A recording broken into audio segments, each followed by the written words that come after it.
ఆదిలాబాద్ జిల్లా బోధలోని ప్రభుత్వ ఆసుపత్రిలో విధులు నిర్వర్తించే వైద్యాధికారిపై సర్వత్రా విమర్శలు వెల్లువెత్తుతున్నాయి. కలెక్టర్ రాహుల్ రాజ్కు బోధ్ వైద్యాధికారి వైద్య సిబ్బంది విధుల నిర్వహణపై ప్రజలు ఫిర్యాదు చేసినా ఫలితం లేకుండా పోయింది.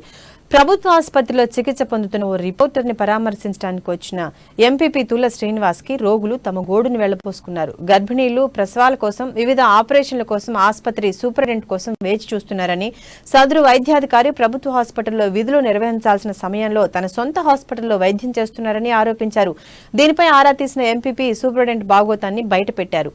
సెలవు పేరుతో ప్రభుత్వ ఆసుపత్రికి రాకుండా తన సొంత ఆసుపత్రికి సమయంలో కేటాయించడంపై ఆగ్రహం వ్యక్తం చేశారు. ప్రభుత్వ ఆసుపత్రిలో విధులు సక్రమంగా నిర్వర్తించని సద్దురు వైద్యుని విధుల నుండి తొలగించి బోధ్ ప్రాంత వాసులకు న్యాయం చేకూరేలా నూతన సూపరింటెండెంట్ గా వేరే వైద్యుని నియమించాలని ఆయన కోరారు.